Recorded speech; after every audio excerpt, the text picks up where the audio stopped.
Thank you. So I do want to welcome you to the Logan Mason ROSC October meeting. I am Jeanette Davis. I get to serve as the community health specialist for recovery supports for Logan and Mason. And so here we are, our monthly meeting. We can go next, please. We have an agenda we're going to go through, and I should have probably pulled it because I can't see that far, right? That far away. But so we are going to go over what a ROSC is, right? Remembering what we are, what our mission is for Logan and Mason. We're going to do some updates, some shout outs. What else do I have on there, Tyler? Let's see. We got quote, congratulations, update in local meetings. Sharing harm reduction resources, recovery talk, which is going to be, I cannot pronounce that word. There we go. Anonymity versus recover out loud. It's very hard. And then RIA and upcoming events. Thank you. So bear with us, folks. We are transitioning from just being online to being hybrid and being able to have the technologies to do that. And we do. I just can't be that far away to be able to go through. And my thing is just being all day slow. So what we're going to go ahead and do is, why don't we go ahead and introductions, shall we? If we can just go around, share who you are, how you're affiliated with ROSC, and what is one of your favorite fall treats? It's one of your favorite fall treats. And so again, I am Jeanette Davis. I get to be here. I'm grateful for that. And I think one of my favorite is whipped cream with a little pumpkin pie. That's my favorite. That's it. And so I'll pass it. We'll go here, and then Tyler, if you can help us go through. Sure. Yeah. Great. I'm Nicole Tinker. I'm a substance use counselor for Trillium Place by Carl. As you all know, we just moved in downstairs. We're really excited about that. So not everyone knows. So guys, Trillium Place has moved into Hope on Fifth. So that is a big deal. Yes, it's been a long time coming, and we are very excited to be here. And I was just telling our support staff, Sam, just this morning, like, does it feel like we're already getting an influx of people, or is it just me? She's like, no, I feel it too. And so that's amazing. We're ready to serve the community. I also am the ministry leader for Celebrate Recovery in the community as well through Open Arms. So I have multiple hats. And favorite fall treat, I really like the apple crisp macchiato from Starbucks. That is with the oat milk. Yes, that's where it's at. Yeah. Hi, everyone. I'm Tyler Winger. I'm a prevention specialist at Chestnut Health Systems. I service Logan and Mason County, do primary prevention work. I would say my favorite fall treat is probably candy corn. I'm one of those that like, yeah. Those are the best. Oh yeah, apple ones though. Yeah. Do you eat it with peanuts, or do you just eat it by itself? Either. I could do either. It tastes like A payday, yeah. I like the candle on its own. You surprised? It's good. Really good.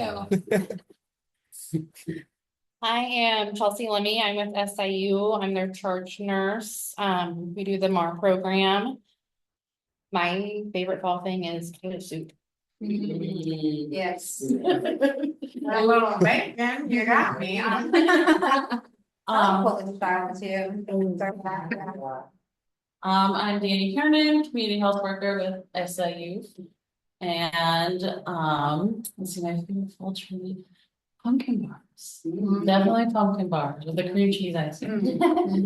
Mouth watering. Yeah. I'm Molly McCain. I'm the community health coordinator at Lincoln Memorial Hospital.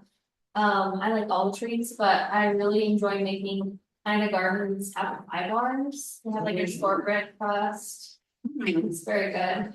They always get devoured when I take them in. You're gonna miss, right? We all bring like fall trees. Right. That'd be fun. November 16th birthday, I'm just saying. I'm Tristan McGrew. I'm serving with Recovery Corps and Logan, Mason County, ROSC. Fall treats, I love the soups. Yeah, soups is in. Okay, online, we have Johanna. Can you go ahead and go? Yes. Good afternoon, everyone. Joanna Gonzalez. I am the ROSC coordinator here for the Illinois Department of Human Services, Substance Use Prevention and Recovery Division. I work closely with all of our 43 ROSC councils across the state of Illinois.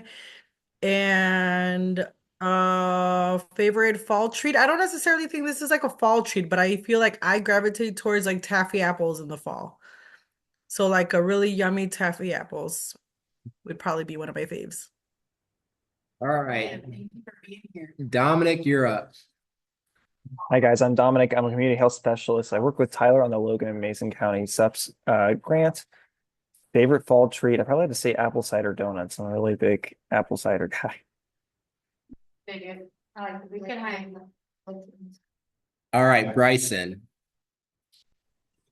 So you definitely just stole one of my favorite fall treats. I'm gonna lead off with that.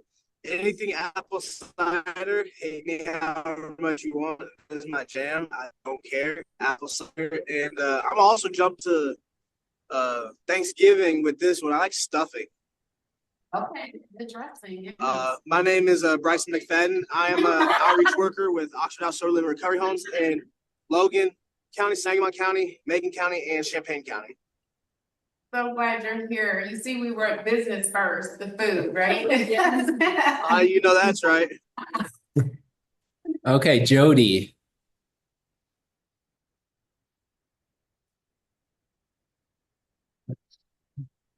Did you say Jody? Yeah, Jody Howader. It's me. Sorry, I am working off too many screens here. I was not on mute. I'm Jody Howader. I'm the owner of All In Wellness. It's a psychotherapy counseling practice in Havana, Illinois. I'm really glad to be here.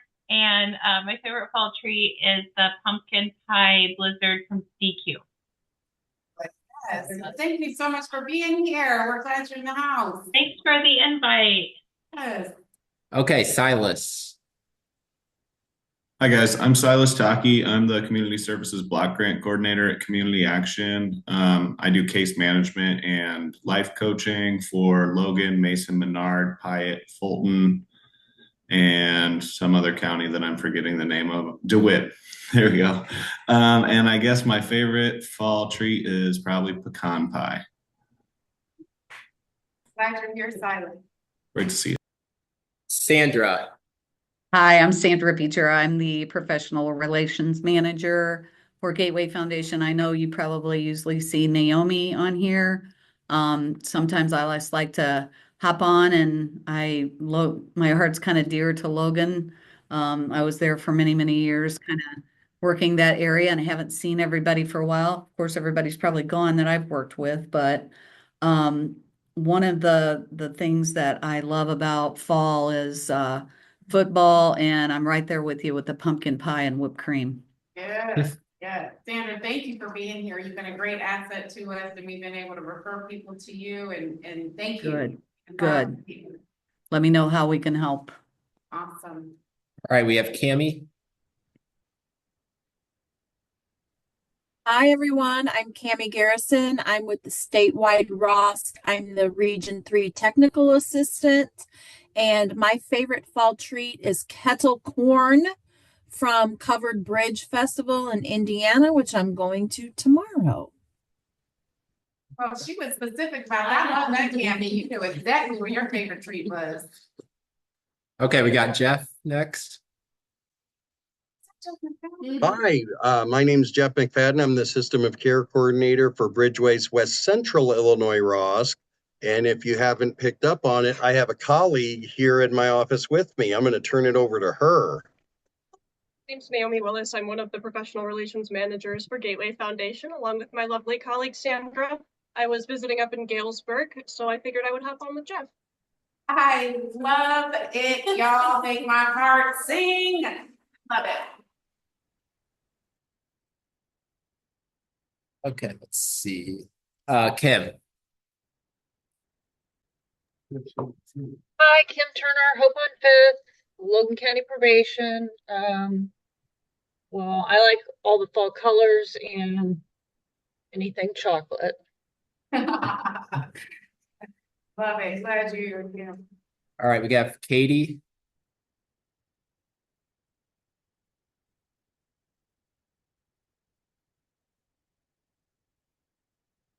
Are you there?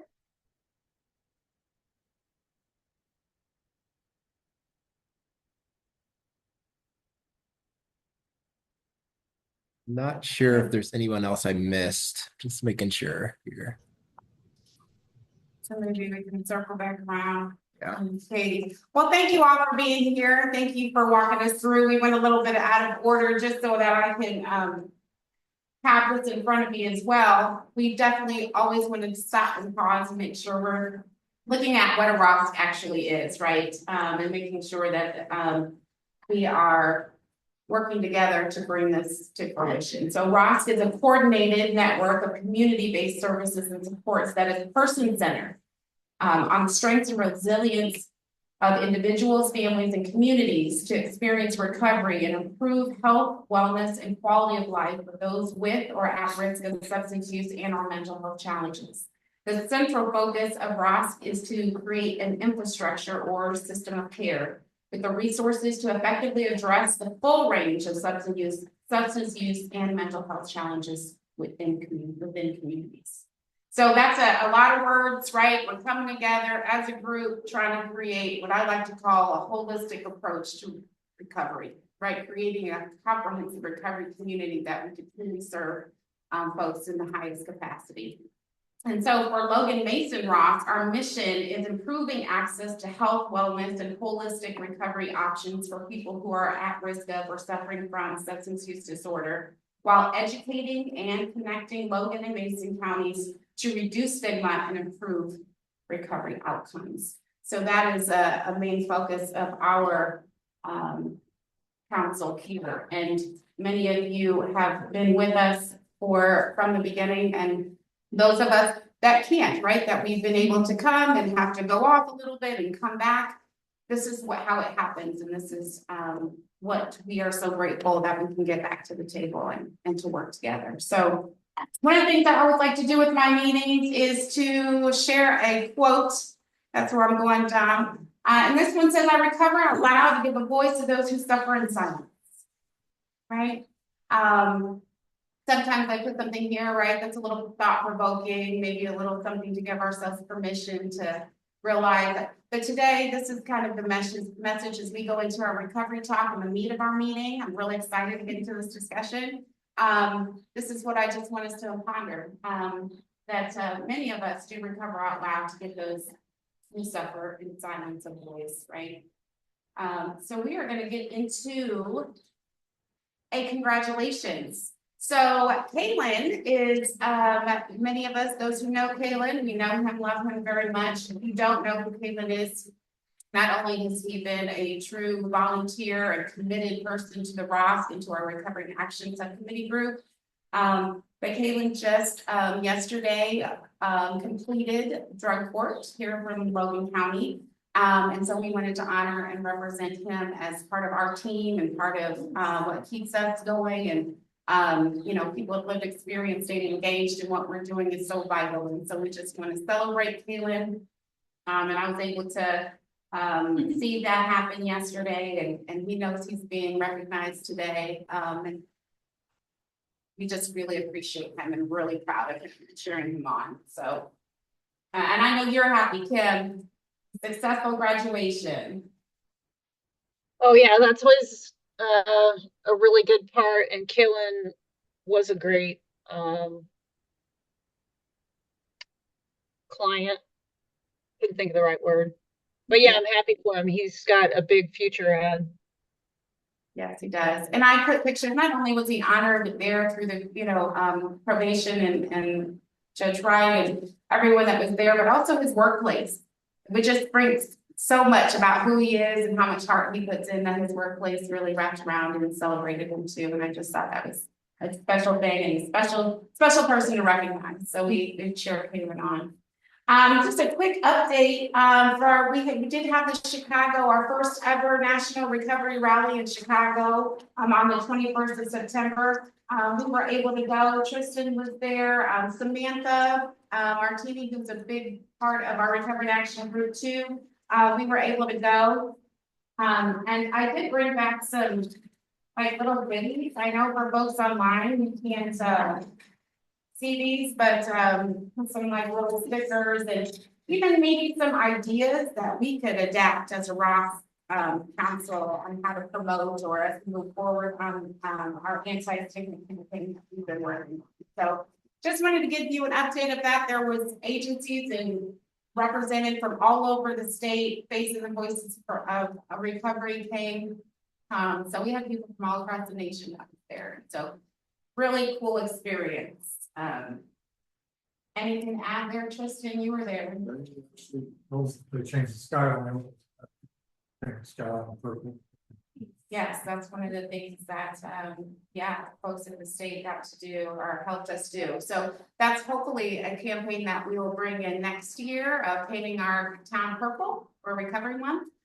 So be listening for that as we come into our next year. But all right, we're gonna just go over some, we have our windows open. Sorry if that's loud to y'all. We're gonna go through this stuff pretty quickly. We have brand new updated flyers. I have delivered some, but if you need more, there's some here in the house, but those online, if you need some, these are all our recovery meetings that we are aware of that are in Logan and Mason County.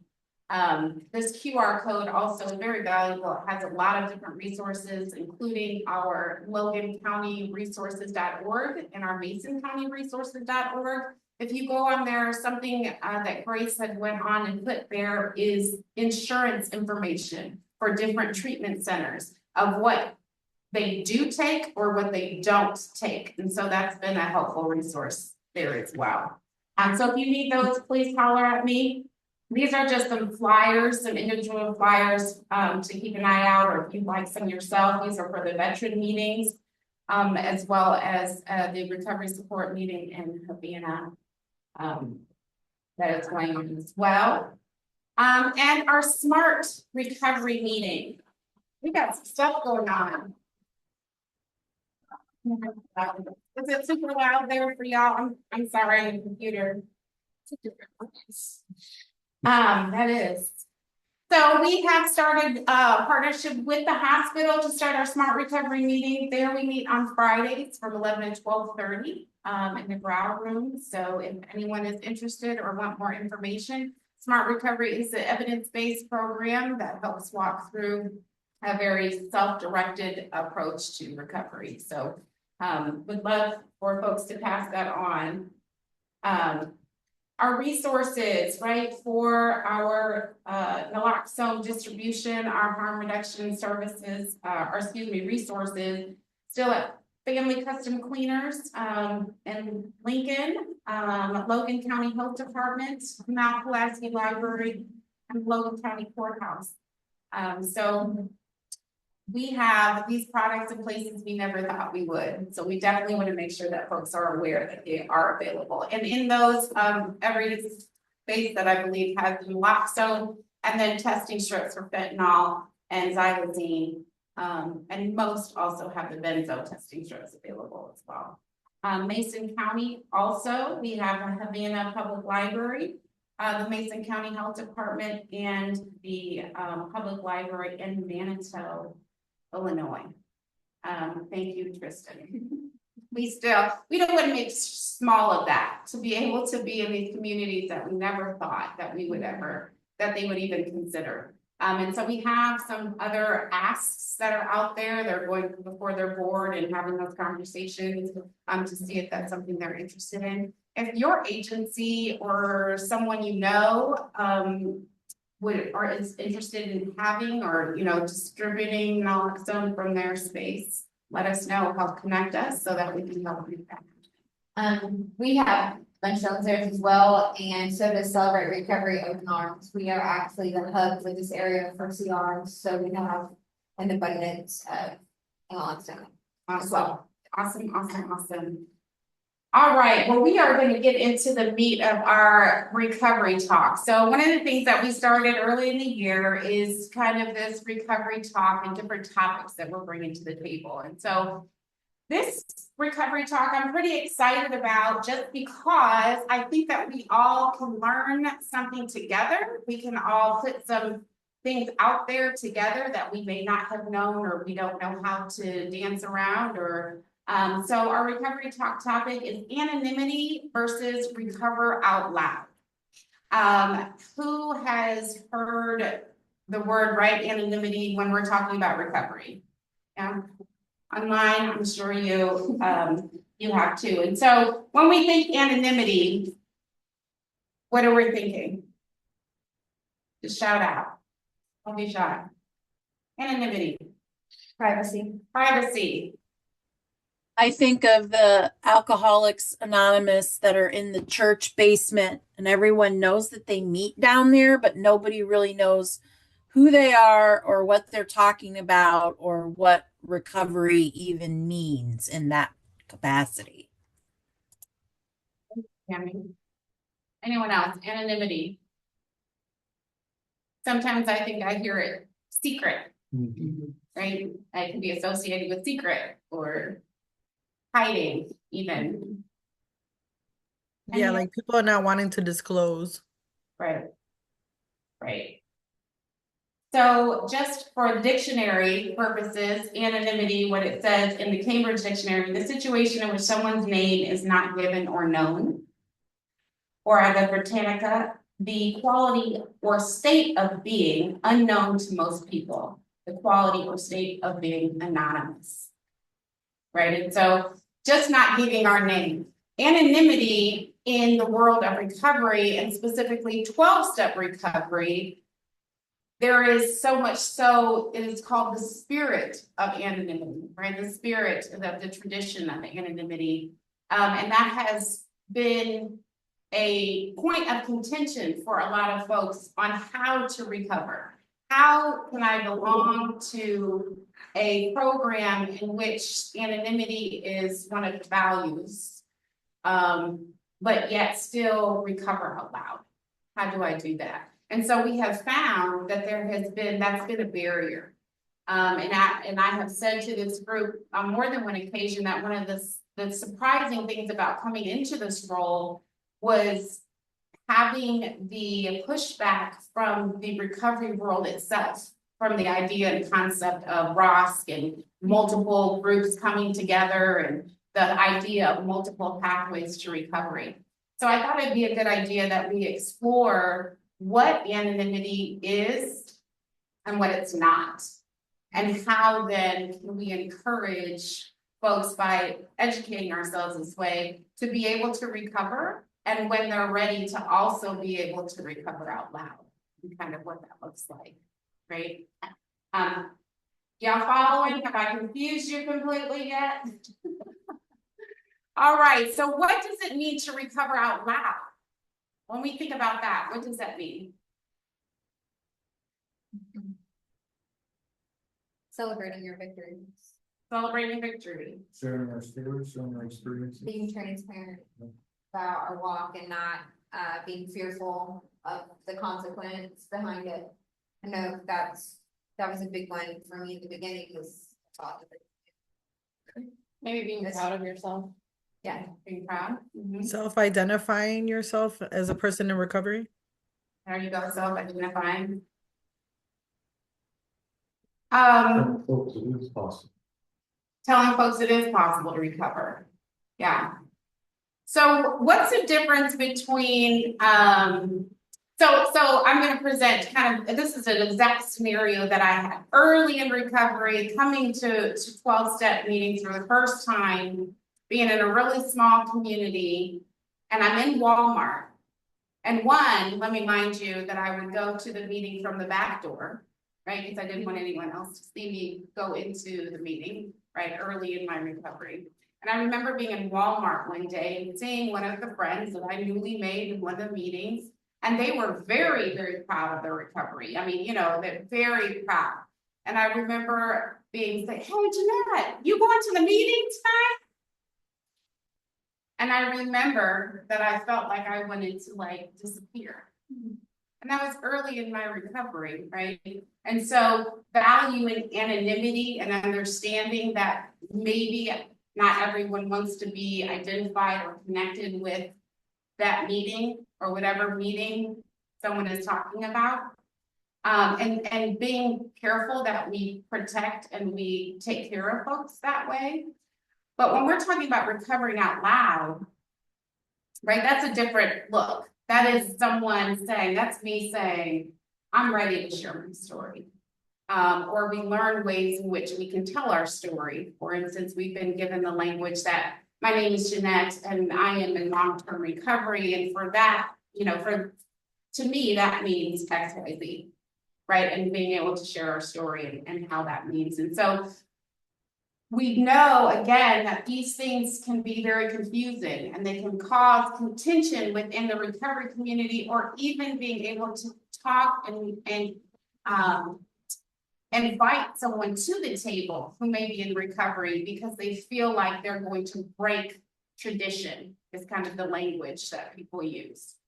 And so I have a clip that I thought I want to bring to the conversation. And those of us that have seen the anonymous people is the clip from this movie. But I'd like for us to watch it and then discuss. The idea of getting ongoing help and support to overcome alcoholism or drug addiction hasn't always existed. Fortunately for me and millions of others, many pathways to support long-term recovery are available now. And all of these programs seem to have the pioneering work of Alcoholics Anonymous. AA offers help freely to any alcoholic anywhere who is willing to admit his own inability to help himself. And though not a religious organization, its 12-step program calls for belief in some power outside the individual. It was 1935 when Bill Wilson and Dr. Bob Smith co-founded the first 12-step recovery program. In 1939, the newly formed organization published the book Alcoholics Anonymous, chronicling the stories of more than 100 men and women who had recovered from alcoholism. Very quickly, the title of the book became associated with the fellowship support meetings, where alcoholics could share experience, strength, and hope with one another in a safe environment. Bill and Bob understood that this idea of two alcoholics talking to each other was simply what helped people stay sober. Today, recovery goes forward on a vast scale. Our first concern should be for those sufferers of alcoholism that we are still unable to reach. People talk about Bill Wilson's contribution. What did he do? How did he do this? And say, oh, he should have won a Nobel Prize for this. What was his discovery? And root his discovery was just this, and it's so simple. The only way he could stay sober was to help another alcoholic. That's what drives these programs all over the world. Today, AA has a membership of more than 2 million people worldwide. In 2012, the Library of Congress named Alcoholics Anonymous one of its 88 books that shaped America. AA's cultural influence has spawned 258 other fellowships and support groups that use the 12 steps or the name Anonymous in the title of their programs. Anonymity has endured as one of the hallmark tenets of AA. Without it, many suffering alcoholics might have never attended their first meeting. But as important as the practice of anonymity has been to the growth of recovery, it has often been misunderstood, misinterpreted, and misused by both those in recovery and those on the outside looking in. The public is familiar with programs like Alcoholics Anonymous, but as they're familiar with the 12 steps, what they don't frequently understand are the 12 traditions that really talk more about how the program itself works as an organization.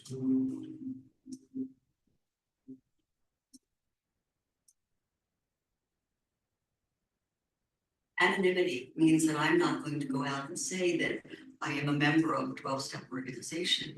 And we've had an awful lot of confusion about people saying, I don't want to break the tradition. I wasn't secret about my drinking. And when I stopped drinking, I wasn't secret either. And so I didn't really think about anonymity too much. I was taught the spiritual principle of anonymity, which I respect greatly. And I came to understand that the places where people come who are newcomers need to be safe. And I've always considered anonymity tradition mostly about the safety for newcomers. I never thought of that as something that I'm supposed to stick my head in the ground and never admit to anybody that I have a disease. Do you think the Anonymous and Alcoholics Anonymous contributes to the stigma and discrimination against addicts? Well, I didn't really have a choice whether I was going to be anonymous or not. So I often get a lot of grief from my fellows in recovery. I never got the anonymity thing. Like I really never did. I always thought, well, there's 30 of us standing in front of a church smoking. Like, what secret is this? You're told as a basic tenet of 12-step life, you're as sick as your secrets, but live the secretive life. I don't think the founders of 12-step fellowships ever intended people to think about anonymity the way they're thinking about it today. People think that they can't share with anybody that they're in recovery. And that's not what it's about. This idea that certain fellowships are promoted by attraction rather than promotion. But how is one attracted to anybody within those fellowships if there's no knowledge that anyone is in recovery? So the segregation between the issue of anonymity at the level of press and the issue of anonymity as a spiritual principle and as sort of an antidote to self-centeredness, those are serious concerns that continually need to be addressed. But anonymity is not secrecy. And anonymity does not prohibit the kind of advocacy that large numbers of people in these fellowships have done almost since their beginning. The debate over anonymity and the idea that people in recovery should step out of the shadows of their anonymous support groups and push for widespread societal change has been around since the beginning of the AA era. Alcoholism has too long been a taboo subject, just as tuberculosis used to be 40 years ago. We're trying to teach people the truth, that alcoholism is a disease, and that because it is a disease, it should have no stigma attached to it. Marty Mann was doing recovery advocacy for many, many decades, and she was Bill Wilson's sponsee. She had Bill Wilson's blessing in doing the work she was doing, educating communities about the realities of alcoholism, and had really sort of set the stage for a lot of recovery advocacy that happened a few decades later. Marty got sober after just horrendous time with alcohol, not understanding it was a disease. And she began traveling around the country with Dr. Bob and Bill Lemon. And she experienced the stigma. No programs, no services for alcoholics and their families. And she said, this is terrible. We need to do something about it. And Bill and Dr. Bob said, we can't, but you can. Alcoholics should be dealt with like other sick persons in hospitals and clinics, not in jails. Alcoholism, America's fourth greatest public health problem, can be solved by community action. The National Committee stands ready to help your community plan such action. Even as individuals begin to develop the understanding they can advocate as individuals, but not as AA members, large numbers of AA members are going to be part of this alcoholism movement all across the country. And in essence, what they're going to try to do is fundamentally rewire how this country perceived and their attitudes towards alcoholism and its treatment. There, if you have not seen that whole documentary, The Anonymous People, I suggest you do. It is eye-opening, very powerful and impactful. And you can find that on Prime Video. But there is a lot there, right? A lot of meat there. And so I want to ask the folks in the room on the computer, what stood out to you? What's something you learned? And ultimately, how can this information help those we serve? By us learning it, how can we help them? So if you want to just put the screen up, those are our questions to be pondering. What stood out? What's something you learned? how can we use this information to help those we serve? But I'd love to kick off a discussion. Did someone hear something they've never heard before, or what are thoughts?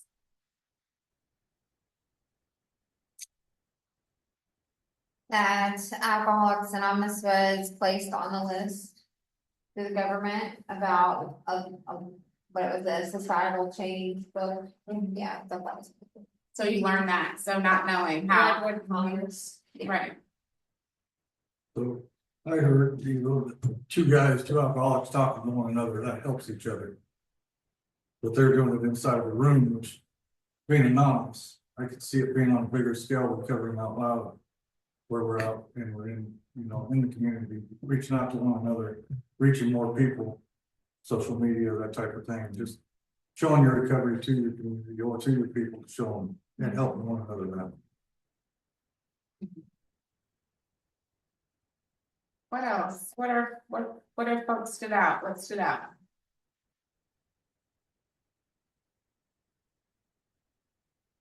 And not something I learned, just that when she brought up it's a disease and should be treated like anything else that's a disease.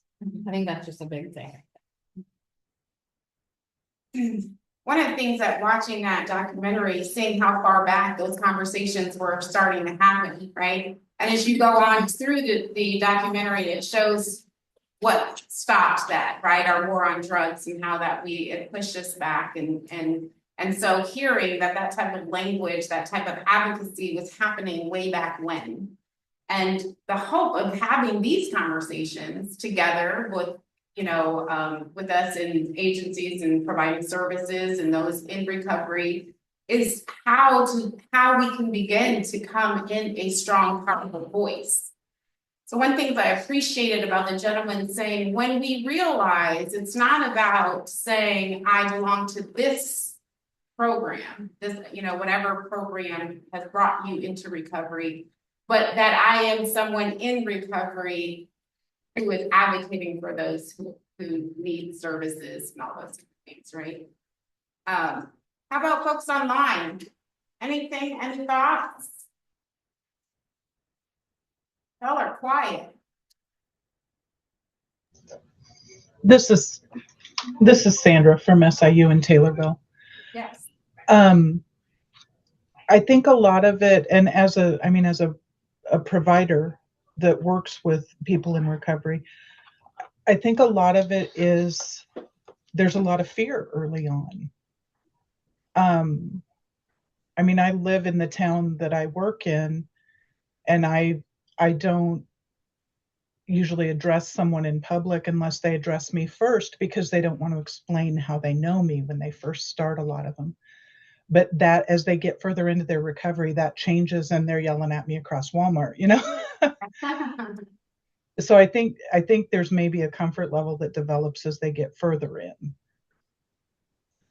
Sure. And so remembering that if and when someone decides to recover out loud, that's a very personal, private decision for each individual, right? But the hope is having these conversations that we can begin to give ourselves permission. So for instance, I have a dear friend who is a huge staple in recovery, but they work for the school system. And so there's a huge fear of, if I step out, how will parents see me? How will the community see me? And so there is that fear of not stepping forward, which we understand that happens, especially in our rural, small communities. On the flip side, we also see that when people do step out, right, and they're recovering out loud in whatever position that they're holding, right? We have folks that are in places of you know, elected positions and, you know, other services that other folks who provide services here that are in recovery, right? That also opens a door for someone to be able to come and share, you know, and feel safe. So it's thinking about that in two ways, right? Protecting but are we making it safe for folks to share? You know, how do we react and respond to those around us who may be working with us? Or, you know, do we stop and pause to think, do we work with anyone, right? that is in recovery or recovering silently because they don't have a safe space to speak out loud. What about any other thoughts on folks in the room, online? Well, I could share, Jeanette, like when I used to work, like before I used to work at this not-for-profit agency. And this is something also that was like I mean, you know me personally, so you know I'm a chatterbox and it's hard, right? Like when you're like out in public and you like want to just say hi and yell across the room. But I used to work with like adolescent, I used to work at a teen center and it was just working with the majority of the teenagers that I worked with. I used to have like over 200 clients of pregnant teenagers. And it was something that I always practiced and I always was really, really careful because I would run into them everywhere. They would be with their moms, with their whoever. And it's like always being careful that, you know, it was that like I didn't want anyone to know that, you know, it was private. They were going to a clinic. I was their case manager. I was working for them, working with them, but I just didn't want to disclose. It was totally up to them. So it's just being respectful. Also, I've come across even like on personal level with people that like friends of mine, for example, that now they see because I post stuff on my social media, like I'm all geeking out about my job and I'm always posting stuff about recovery. And then I have some friends that are like, Joanna, like I would love to join. Like I never identified myself as a person in recovery, but I haven't drank in 3 years. Or like, you know, like they don't even consider themselves in recovery, even though it sounds like to me, right? But it's not up to me. I'm not the one who identifies people. I'm not the recovery police or nothing like that. But it's so many people that just I think it's everyone's journey. And I think it's really cool to hear you say that. It's so personal and it's whatever and however and whenever people want to do that, you know? Right.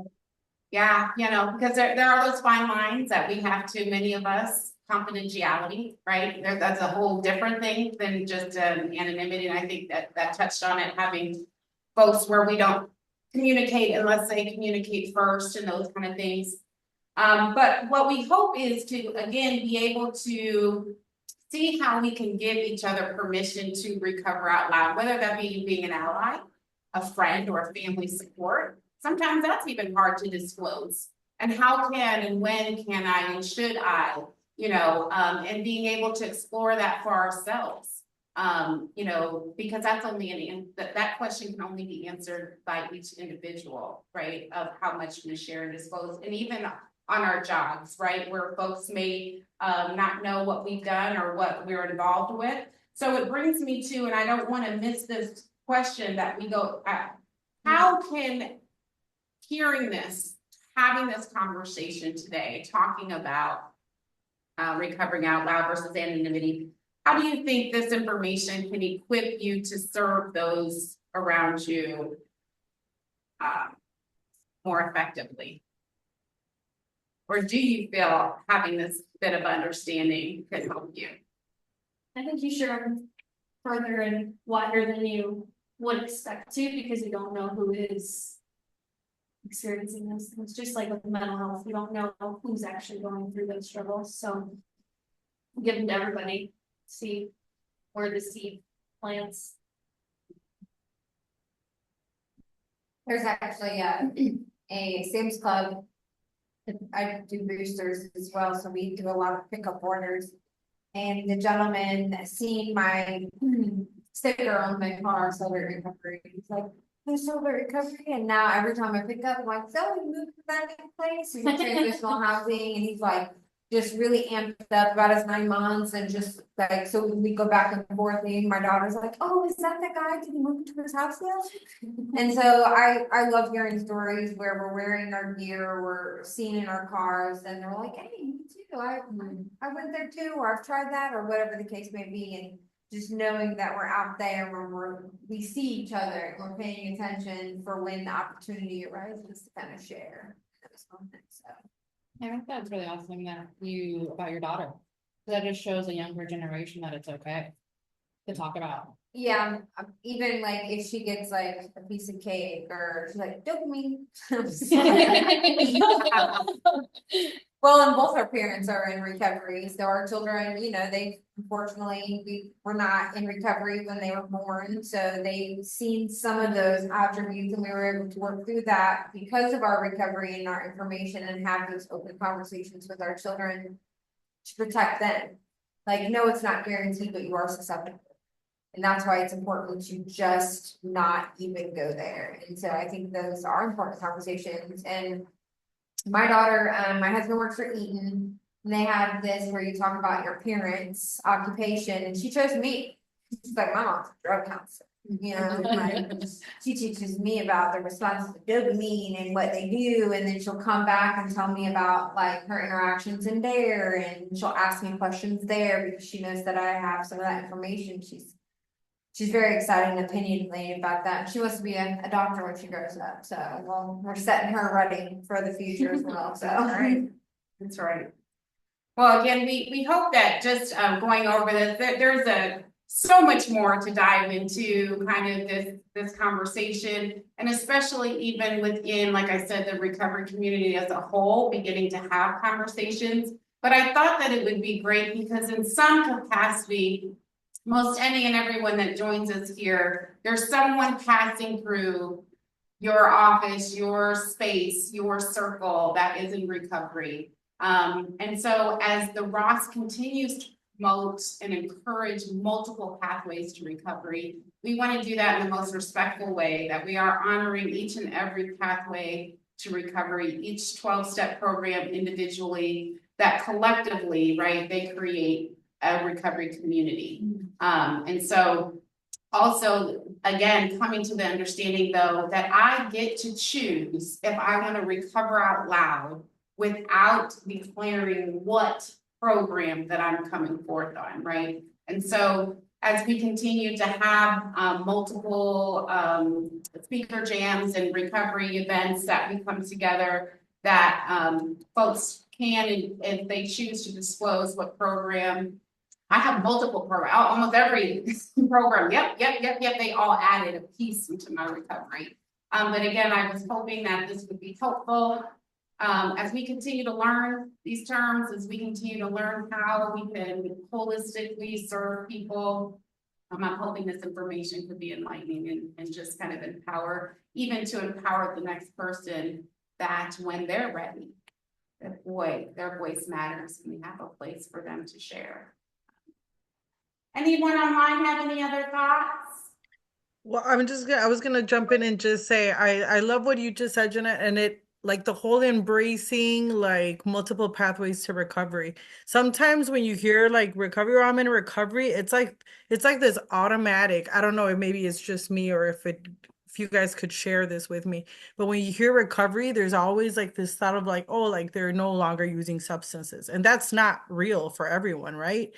I've been to meetings where I find it so refreshing when people who are living their recovery out loud and people who are like, I think I went to a meeting the other day and it was like the first time where someone was like, my name is so and so, my pronouns are this. And then they said, and I am a daily drinker. And I was like, I had never at a meeting, like like I've never had anyone disclose like I'm a daily drinker or I use this daily. And I was like, that is so refreshing. Like how powerful and how cool that this person felt comfortable enough in this platform to be able to share that, right? Like I just think like if all these stigmas, right? Like if we could keep combating this stigma and people could just feel comfortable to like live in their truth and share who they are and they're still just as valued, right? As like I just thought it was so cool. So I just wanted to share, like, I know that we've been seeing a lot of like living experience, people who are still currently using, people who just don't plan to ever stop using, right? And we just want to keep people alive. That's what we're in the business of. So I'm just excited that you mentioned it. Yeah, no, absolutely making room for harm reduction at the table, right? To that every point and place of someone's individual walk is their very own. And that we are learning more and more that that recovery doesn't always equal abstinence to be successful. And that's a hard pill for a lot of us to continue, to swallow, and we're still learning what that means and how to dance around that. But I so appreciate this space, and I hope that those that continuously come back and keep coming back and engaging with us. And we just hope, again, to start these conversations that you may not have had in any other capacity, or even for us in the recovery world to have these conversations, because they're newer for us as well. So, all right, well, thank you for walking that out. If there are any thoughts or questions or ideas that come from this conversation that come up later, please feel free to reach out and email or call me. I'd love to unpack some stuff if something comes up.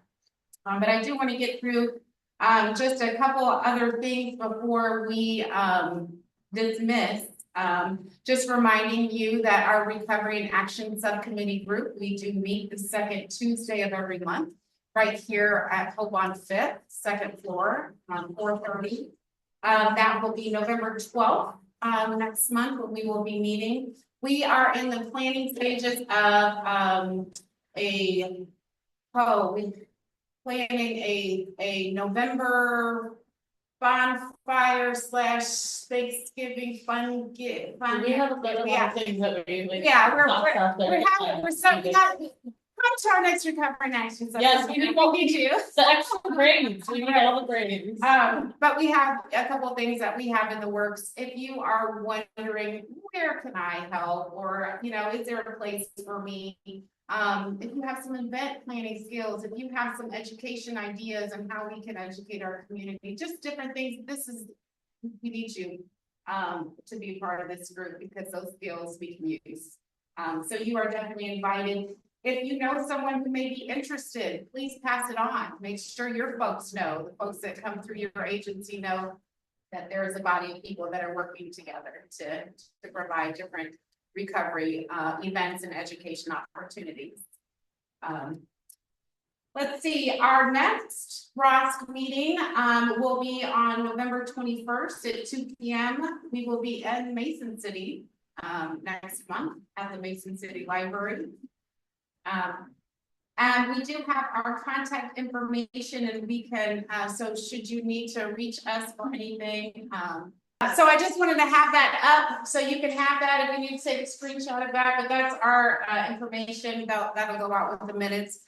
But before we go, we have about 4 minutes. And so I want to leave that open to anyone that has an update or something they'd like to share. The floor is open. Online in the house.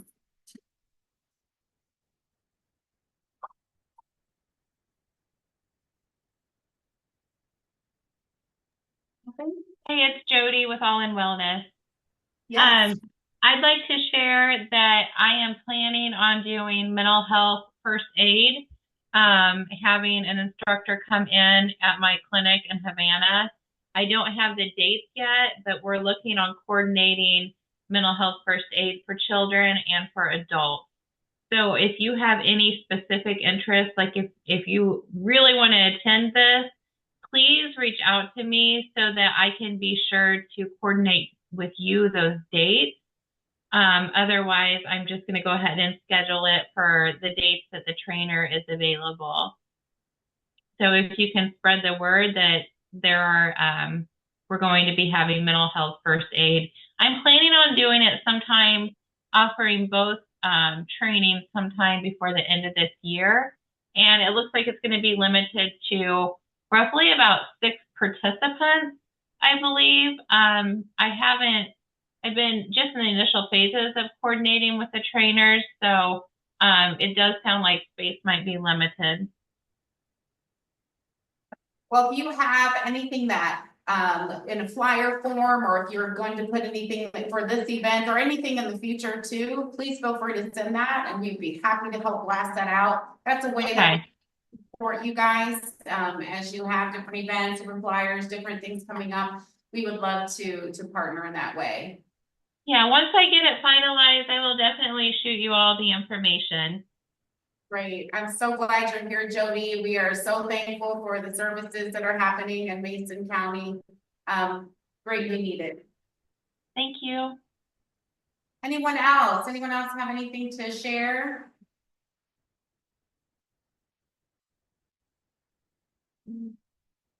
Okie dokie. Well, I do, again, we can't do any of this by ourselves, right? And so always, we know that you can choose to be anywhere. Thank you for choosing to be with us this afternoon.